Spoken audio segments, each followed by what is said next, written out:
Okay, student. Now we discuss the next topic, that is case study of remedy for plastic waste.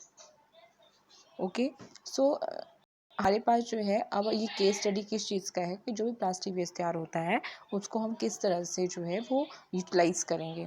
तो इसके लिए जो है आपके पास सबसे पहले जो था कंसेप्ट यहाँ पे आता है कि जो अहमद खान थे, ठीक है, प्लास्टिक सैक मैन्युफैक्चरर थे बेंगलोर के। 96 के टाइम में उन्होंने ये चीज़ रियलाइज़ किया कि प्लास्टिक वेस्ट जो है एक बहुत बड़ी प्रॉब्लम है, it's a biggest problem and it's recycling into sacks was no solution. अब जब हम उसकी रिसाइकलिंग करते हैं तो ये कोई सॉल्यूशन नहीं कि उसका रिसाइकिल करना ही बिल्कुल सही है।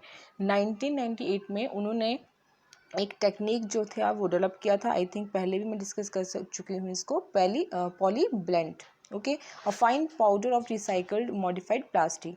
अब यहाँ पे जो RV college of engineering and Bangalore city corporation के ने क्या किया, उन्होंने ये चीज़ प्रूव किया कि मिक्सचर ऑफ जो आपके पास पॉलीब्लेंड होता है प्लस हमारे पास जो बिटुमेन होता है उसको हम क्या करेंगे, it's a better for the road carpeting और it's better water repellent property. Water repellent property का मतलब होता है कि वाटर को अब्जॉर्ब नहीं करेगा, मीन्स वाटर को क्या करेगा, मतलब वाटर को बिल्कुल भी अब्जॉर्ब नहीं करेगा, रिपेल करेगा। It increase road life for a factor of 3, मतलब 3 गुना जो है उस रोड की लाइफ। जो आपको पता है हमारी जैसे बारिशें होती हैं तो यहाँ पे आप देखते हैं कि रोड के ऊपर जो भी मतलब आपके पास जो रोड मैन्युफैक्चरिंग होती है, आपको पता है सारा का सारा जो है वो डिस्ट्रॉय हो जाता है, गड्ढे पड़ जाते हैं। तो अगर बिटुमेन प्लस जो पॉलीब्लेंड जो आपका प्लास्टिक वेस्ट का जो मिक्सचर है उसके साथ मिला के जो है रोड पे जो है उसकी कारपेटिंग करी जाए तो उसकी रोड की जो लाइफ है वो 3 गुना बढ़ जाती है। तो 2002 से क्या हुआ है कि बहुत ज़्यादा, मतलब जो बेंगलुरु की जो रोड्स हैं वो 40 किलोमीटर से भी ज़्यादा जो हैं वो क्या कर दिए गए हैं, जो इस मिक्सचर्स की हेल्प से वो तैयार किए गए हैं। और 1400 kilometre in 2012 rag pickers who used to get ₹0.40 per KG of plastic waste, अब कितना उनको मिलता है, 6 रुपीज़। जो खान थे उनसे कितना मिल रहा है, उनको 6 रुपये के हिसाब से वो उस प्लास्टिक वेस्ट को लेते हैं। इनोवेशंस लाइक पॉलीब्लेंड जो है might protect the modern society from being smothered with plastic waste. तो मतलब एक तरह की ये इनोवेशन थी जिसने जो प्लास्टिक वेस्ट वहाँ पे तैयार हो रहा है उसका यूज जो है एक स्मूथनिंग ऑफ रोड के लिए किया गया और एक मॉडर्न सोसाइटी को किस तरह से जो है वो प्लास्टिक से जो है किस तरह से बचाया जा सकता है। जो प्लास्टिक वेस्ट जो है ज़्यादा से ज़्यादा जो है वो क्या कर रहा है, इंक्रीज़ हो रहा है इन आवर सराउंडिंग। तो इस तरह से हम ये बात कर सकते हैं कि इसका प्लास्टिक वेस्ट इसको हम किस तरह से रीयूज़ कर सकते हैं। दूसरा जो कंसेप्ट है ये 3R कंसेप्ट, तो आप बहुत पहले से ये समझते हैं कि वेस्ट को करने का जैसे रिड्यूस करना है, रीयूज़ करना है और रिसाइकिल करना है, ठीक है। आपके पास जो है क्लियर होगी ये चीज़ें। तो नेक्स्ट जो है आपके पास यहाँ पे आता है, it's a agrochemical and their effects. Okay, agrochemical का मतलब क्या है, एग्रोकेमिकल इज़ व्हाट। यहाँ पे आपको ये चीज़ें समझनी है कि आपके पास जो है मेन जो कंसेप्ट रहेगा यहाँ पे जैसे ग्रीन रिवोल्यूशन, जैसे जब जागरूक हुए थे कि ये जो फील्ड क्रॉप एरियाज वो इंक्रीज़ किया गया था तो उसमें इनऑर्गेनिक फर्टिलाइज़र और पेस्टिसाइड्स का जो थे वो इंक्रीज़ हुए थे manifold for enhancing crop production. तो क्रॉप प्रोडक्शन के ज़्यादा से ज़्यादा उनका यूज़ होना शुरू हो गया था। पेस्टिसाइड, हर्बिसाइड और आपके पास जो फंगिसाइड हैं, these are all used for the green revolution concept. What, यहाँ पे आपको ये देखना है कि एक्सीडेंटल जो लीकेज होती है इसमें 3 माइल्स आइलैंड और जो क्रिनो इंसिडेंट जो हो रखे थे उसमें second is safe disposal of radio sorry आपके पास जो है यहाँ पे इस तरह से हम जो है एग्रोकेमिकल और उसकी हम बात कर रहे थे यहाँ पे किस तरह से इंक्रीज़ करें। और यहाँ पे जो है toxic to non target organism. अब यहाँ पे जो है ये चीज़ें आपको समझने के लिए हैं कि किस तरह से जो भी हम ये टॉक्सिक सब्सटेंसेस यूज़ कर रहे हैं, किस तरह से बायोमैग्निफिकेशन कंसेप्ट से जो है ये हमारे इकोसिस्टम में हर एक लेवल पे जाके पहुँच रहा है। और आपको पता है कि टॉप लेवल जो टॉफी लेवल का होता है, वहाँ पे इन टॉक्सिसिटी लेवल जो होता है वो वहाँ पे बहुत ज़्यादा इंक्रीज़ होता है, कम्युलेट होता है, और ये लीड करते हैं बायोमैग्निफिकेशन प्लस। अगर यही न्यूट्रिएंट जो हैं अगर वाटर रिसोर्सेज में मिक्सअप हो जाते हैं तो वहाँ पे न्यूट्रिएंट की अवेलेबिलिटी ज़्यादा होने की वजह से वहाँ पे एल्गी कंसेप्ट जो है वो ज़्यादा इंक्रीज़ करता है वहाँ पे, एंड दैट कॉज यूट्रोफिकेशन, और एक्वेटिक लाइफ को वहाँ पे क्या होता है, डिस्ट्रक्शन होता है, and that cause various hazard to the aquatic life. Okay, next जो है यहाँ पे हम डिस्कस करेंगे case study of organic farming. अब यहाँ पे जो था ऑर्गेनिक फार्मिंग जो है किस तरह से जो है एक प्लस पॉइंट जो है वो देती है, और integrated organic farming is cyclical zero waste procedure है, जहाँ पे हम वेस्ट प्रोडक्ट को एक प्रोसेस से साइकिल करवाते हैं न्यूट्रिएंट्स की फॉर्म में, और दूसरी प्रोसेस से हमने क्या करना है उसकी जो है न्यूट्रिएंट्स में उसको कन्वर्ट कर देना, और इसी से हम क्या करेंगे, उसको अलाउ करेंगे to maximum utilisation of the resource. जैसे आपके जितने भी रिसोर्सेज होते हैं हमने उनको क्या करना है, पर्टिकुलरली जो है यूटिलाइज करना है। अब यहाँ पे क्या है, ज़्यादा से ज़्यादा जो प्रोडक्शन की एफिशिएंसी को हमने क्या करना है, इंक्रीज़ करना है। आपके पास जो है एक रमेश, आपके जो यहाँ पे साइंटिस्ट है रमेश चंद्र डगर करके, अब फार्मर थे यहाँ पे सोनीपत, हरियाणा से बिलोंग करते थे। उन्होंने इसी तरह से कुछ किया, और उन्होंने इसके साथ बी कीपिंग शुरू किया, डेयरी मैनेजमेंट शुरू किया, वाटर हार्वेस्टिंग कंसेप्ट शुरू किया, वहाँ पे कंपोजिटिंग शुरू किया, और एग्रीकल्चर जो था उसमें भी इसका एक दूसरे से किस तरह से लिंक, मतलब उन्होंने ये सारी चीज़ें जो थी वो कोलैबोरेट करके शुरू करी, और इससे क्या हुआ, एक्सपोर्ट मिला एक दूसरे को। और इसने क्या किया, एक अलाउ किया, जैसे आपकी जो सस्टेनेबल जो वेंचर्स होते हैं प्लस इकोनॉमिकल प्लस सस्टेनेबल का यहाँ वर्ड आपको याद रखना है कि मीन्स जो चीज़ें हम क्या कर सके, कंजर्व कर रख सके फ्यूचर यूज़ के लिए, लाइक दिस।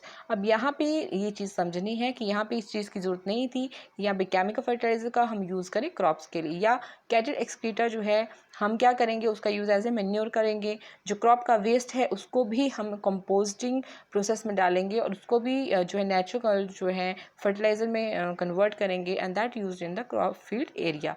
अब ये जो चीज़ें हैं सारी सारी नेचुरल फर्टिलाइज़र जो हैं वो एक नेचुरल गैस जो है वहाँ पे जनरेट करते हैं। इससे एनर्जी नीड्स की जो रहती है फार्मर एरिया में, उस वो एक सेटिस्फाइंग जो रिजल्ट जो है वहाँ पे देखने को मिलते हैं।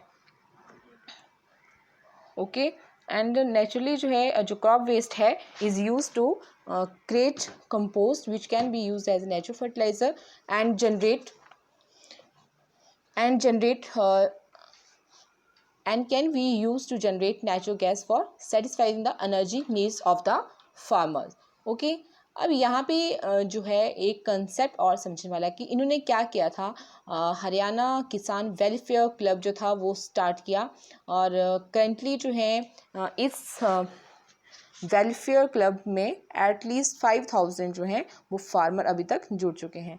तो यहाँ पे जो है ऑर्गेनिक फार्मिंग करने का एक बेस्ट मेथड जो था वो हमें रमेश चंद्र डगर ने उस चीज़ को बताया, और किस तरह से हम एक नेचुरल तरीके से जो है अपने फील्ड क्रॉप एरियाज़ जो फील्ड क्रॉप जो हैं उनको हम किस तरह से नेचुरल तरीके से जो क्या कर सकते हैं, जो नेचुरल फर्टिलाइज़र उनको दे सकते हैं, और ना ही उनका जो इन फ्यूचर जब हम उनको ईचअप करते हैं तो उनका कोई भी साइड इफेक्ट बॉडी में नहीं होता है, कोई भी केमिकल कोई भी टॉक्सिक सब्सटेंस जो है बॉडी के अंदर जो है वो एंटर नहीं करेगा, because they are all having the natural content. Okay, next जो है आपके पास रेडियो एक्टिव वेस्ट में आपके पास क्या है, न्यूक्लियर एनर्जी जो है, जैसे नॉन पॉल्यूटिंग जो है सब्सटेंसेस होते हैं, जो जैसे इलेक्ट्रिसिटी से जो है वो कुछ एनर्जी जो है आपको पता है जनरेट करती है। जैसे हम ये चीज़ें रियलाइज़ करें कि जैसे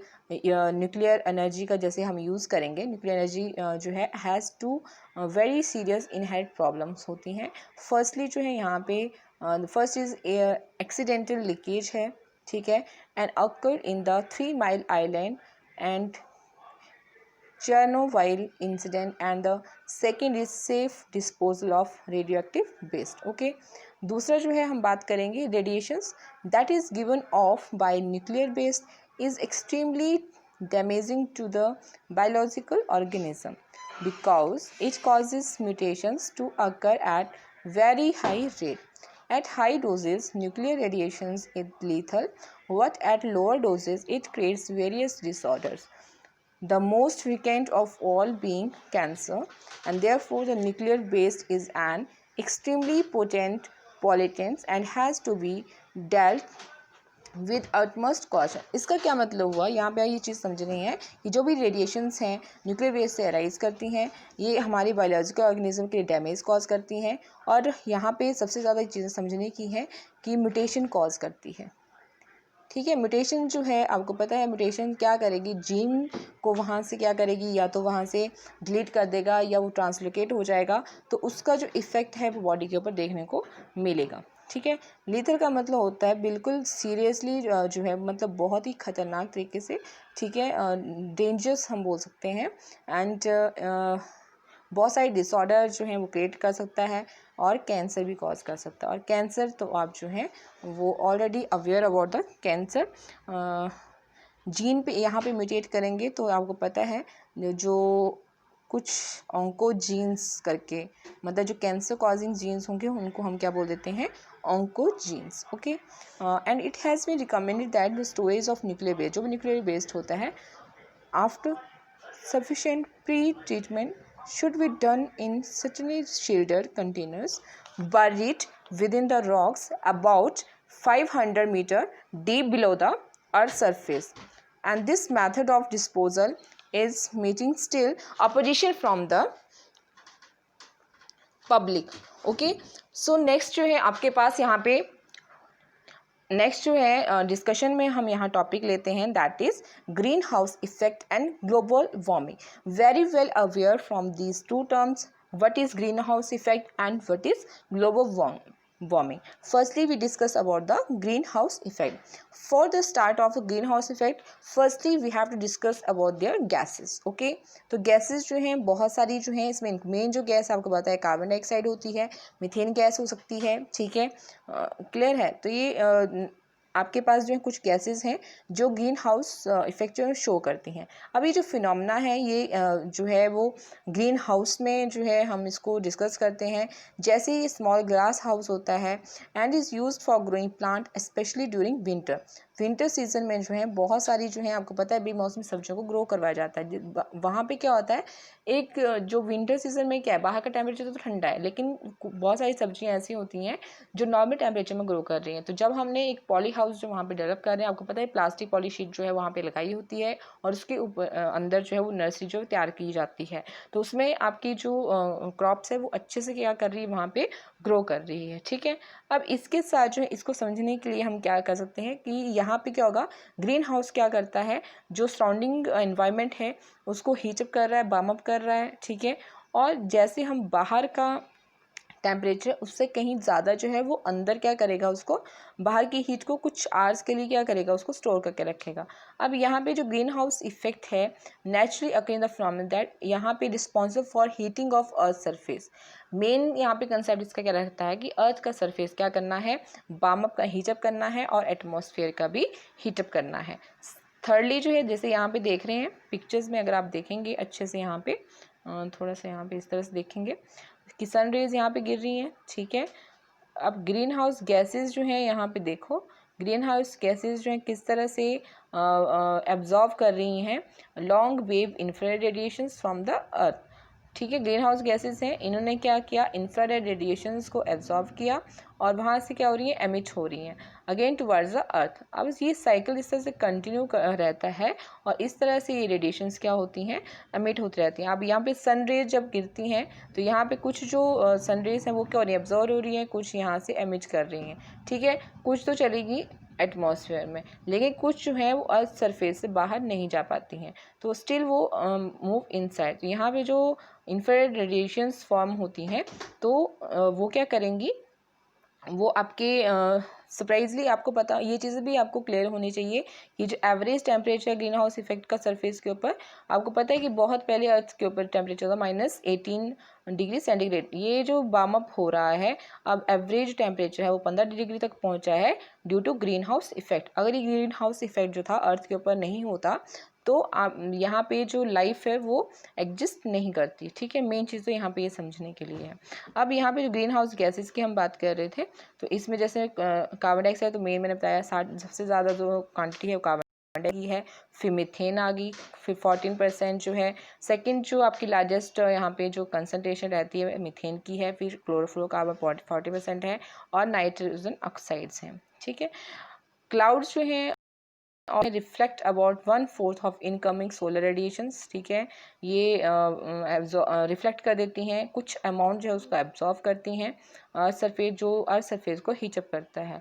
अब यहाँ पे कुछ जो है इससे रिफ्लेक्ट बैक हो जाती हैं। अब जब अर्थ सरफेस क्या करेगा, अगेन री एमिट करेगा heat in the form of, अब री एमिट जो हीट प्रोड्यूस यहाँ पे रेडिएशंस प्रोड्यूस करेगा, तो वो किस फॉर्म में होती हैं, इंफ्रारेड रेडिएशंस की फॉर्म में होती हैं। ठीक है, अब इसी वजह से ये बाहर नहीं जा पाती हैं एटमॉस्फेयर से, तो ये क्या करेंगी, यहाँ जितनी भी गैसेस फॉर्म है इनके साथ क्या करेगा, अब्जॉर्व इन गैसेस को अब्जॉर्व करना शुरू कर देता है। अभी जो मॉलिक्यूल्स होते हैं गैसेस के, रेडिएट हीट एनर्जी को जो है रेडिएशंस की फॉर्म में रिलीज करेंगे, और ये अगेन जो है सरफेस के ऊपर आ जाते हैं, और उससे क्या होता है, दोबारा हमारा जो अर्थ सरफेस है वो क्या हो जाता है, हीटअप हो जाता है। और ये जो प्रोसेस है रेपिटेटेड, बहुत बार रिपीट होती रहती है, और इस तरह से जो है ये जो है ग्रीन हाउस इफेक्ट के लिए ये बहुत सारी गैसेस हैं जो हैं वो रिस्पॉन्सिबल हैं। अब यहाँ पे ग्रीन हाउस जो गैसेस हैं, अगर इनका लेवल इंक्रीज़ करता जाता है तो अर्थ का जो टेम्परेचर है उसको भी क्या करेगा, ये इंक्रीज़ करेगा, और वो लीड करेगा ग्लोबल वार्मिंग। अब ये ग्लोबल वार्मिंग जो है, अब यहाँ पे जो है हर एक कंसेप्ट की हम डिस्कशन करें कि अर्थ सरफेस के टेम्परेचर जो है वो एवरी सेंचुरी या एवरी हर 100 साल के बाद मतलब 0.6 डिग्री जो है इंक्रीज कर जाता है। क्लियर हुआ। अब यहाँ पे जो है इस चीज़ को समझने के लिए साइंटिस्ट इस चीज़ पे विश्वास रखते हैं कि जो टेम्परेचर राइज करता है उससे जो है related changes in the environment बहुत ही ज़बरदस्त चेंज आता है, और जो उसका क्लाइमेट चेंजेस हैं तो इसको हम बोलते हैं एल निनो इफेक्ट। मीन्स यहाँ पे leading to increased melting of the polar ice caps. ठीक है, जो पोलर आइस है वो क्या कर रही है वहाँ पे, उसकी मेल्टिंग जो है वो पोलर एरियाज़ की जो मेल्टिंग है वो ज़्यादा इंक्रीज़ होती है। अब बहुत सालों के बाद क्या होगा, यहाँ से जो सी लेवल है वो राइज, सी सराउंडिंग के जो एरियाज़ हैं वो उसमें सबमर्ज हो जाएंगे, मींस सिंक हो जाएंगे, डूब जाएंगे कोस्टल एरिया के। अब टोटल स्पेक्ट्रम ऑफ चेंजेस जो भी ग्लोबल वार्मिंग की वजह से हैं कि इस तरह से ये इंक्रीज कर रहा है। जो ह्यूमन इसका जो ग्लोबल फॉरेस्टेशन डिफॉरेस्टेशन कर रहे हैं। ठीक है, फिर हम बात कर सकते हैं जैसे जो आपके पास जो है और कंसेप्ट, ह्यूमन पॉपुलेशन इंक्रीज़ कर रही है, पॉपुलेशन इंक्रीज़ कर रही है, उनकी डिमांड बढ़ रही है जो उस नेचर से ले सकता है, तो नेचर को जब यहाँ पे क्या करेंगे, नेचर को हम डिस्ट्रॉय करेंगे, तो that obviously increase the temperature on the earth surface, और that lead to the global warming. ठीक है, तो आने वाले टाइम में अगर इन पे हमने जो है वो कंट्रोल नहीं किया तो आने वाले टाइम में जो है वो ग्लोबल वार्मिंग जैसे जो है वो नेचुरल डिजास्टर जो है हमें अर्थ के ऊपर देखने को मिलेंगे। Okay, so this is about this topic, and the next topic we discuss in the next lecture. Okay.